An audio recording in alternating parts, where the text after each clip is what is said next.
Hi friends. இது Sunday காலையில. இன்னைக்கு வந்து கோலம் போடுறதே கொஞ்சம் லேட்டு தான். ஏன்னா நேத்து நைட்டு கிரிவலம் போயிட்டு, நைட்டு வந்து ஒரு 12 மணிக்கு தான் படுத்திருந்தோமா, அதனால எந்திரிக்கிறதுக்கே கொஞ்சம் வந்து லேட் ஆயிடுச்சு. பரவால்ல கொஞ்சம் சிம்பிளா வந்து கோலம் போடலான்னு வந்து போட ஆரம்பிச்சிருந்தேன். நெறைய பேரு லாங் வீடியோ போடுங்கக்கா, ஏன்க்கா லாங் வீடியோ போட மாட்றீங்க அப்படின்னு சொல்லிட்டு கமெண்ட்ஸ் வந்து இருந்தது. முடிஞ்ச வரைக்கும் சீக்கிரமா வந்து லாங் வீடியோ வந்து குடுக்க வந்து பார்க்குறேன். ஏன்னா, இப்போ 3 நிமிஷம் வீடியோல வந்து பார்த்தீங்கன்னா, எத வந்து நம்ம சொல்ல வரோமோ, அத வந்து அந்த 3 நிமிஷத்துக்குள்ள கட கட கடன்னு சொல்ற மாரி இருக்கு. அதுவே கொஞ்சம் லாங் வீடியோனா பொறுமையா, நிதானமா வந்து பேசலாம். எனக்குமே வந்து ரொம்ப பிடிக்கும். இருந்தாலும் லாங் வீடியோ போடுறதுக்கு தான் டைம் இல்ல. கோலம் போட்டு முடிச்ச உடனே நெக்ஸ்ட் வேலை என்னன்னா, தூதுவள போய் பறிச்சுட்டு வரலாம் அப்படின்றதுக்காக தான் வந்து போயிருந்தேன். வீட்டுக்கு எதிர்க்கே வந்து இருக்குது. சளி வந்து அதிகமா இருக்கு. அஜிக்குமே இருக்கு, எனக்குமே இருக்கு. ஃபர்ஸ்ட்டு வந்து சூப் மாரி வந்து போட்டு குடிச்சிடலாம். இல்லனா ரசமாச்சும் வைக்கலான்றதுக்காக பறிச்சுட்டு வந்துட்டேன். இந்த முள்ளு இருக்கு இல்லையா, அத கிளீன் பண்றதுக்காக தான் சோம்பேறித்தனம் பட்டுக்கிட்டு, இல்லன்னா வந்து ஏகப்பட்ட தூதுவளைங்க இருக்கு. அதுக்காக தான் இன்னைக்கு வந்து உட்காந்து வந்து கிளீன் பண்ணி ஃபர்ஸ்ட்டு வந்து போட்டு குடிச்சிடலான்றதுக்காக இங்க அங்க பக்கத்துலேயே வந்து பார்த்தீங்கன்னா, நாய்க்குட்டி இருக்கு. 6 நாய்க்குட்டி போட்டிருக்கு.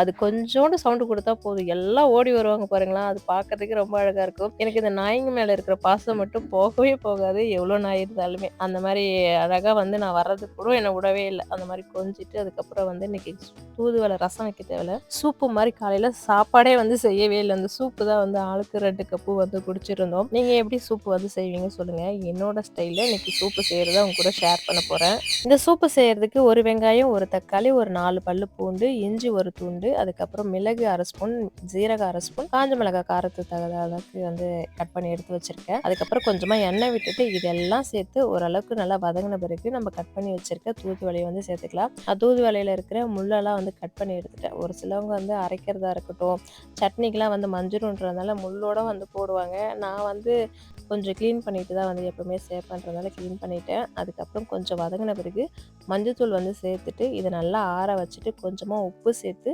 நல்லா வந்து கொஞ்சம் மைய வந்து அரைச்சி எடுத்துக்க வேண்டியது தான். இந்த சளிக்கு நாள்பட்ட சளிக்கெலாம் இதை விட பெரிய ஒரு மருந்து எதுவுமே வந்து சொல்ல முடியாது தூதுவளை. அதனால வந்து இந்த தூதுவளையை வந்து சரி இன்னைக்கு செஞ்சு சாப்பிட்டே ஆகணுன்றதுக்காக செஞ்சுருந்தேன்.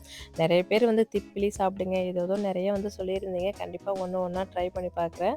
இப்போ இந்த அளவுக்கு நல்லா அரைச்சதை அதே வாணல்ல கொஞ்சமா வந்து எண்ணெய்லாம் விட தேவையில்ல. அப்படியே அரைச்சதை நம்ம எந்த அளவுக்கு தண்ணி தேவையோ அந்த அளவுக்கு தண்ணி விட்டுட்டு, உப்பு தேவைன்னா வந்து சேர்த்துட்டு கொஞ்ச நேரம் கொதிக்க வச்சுட்டு, நல்லா பொடியா கட் பண்ண கொத்தமல்லி, புதினா வந்து சேர்த்து இறக்கிட்டிங்கன்னா, இதான் தூதுவளை சூப்பு. நல்லாவே இருந்தது. பசங்க வந்து ஏதோ வாசனை வந்து ஒரு மாரியா வருது, வேணாம் அப்படின்னு சொல்லியிருந்தாங்க.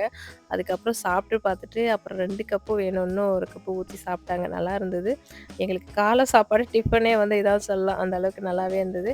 உங்களுக்கு ஏதாவது இந்த பனி நாள்ல வந்து சளி இருந்தா கண்டிப்பா ட்ரை பண்ணி பாருங்க.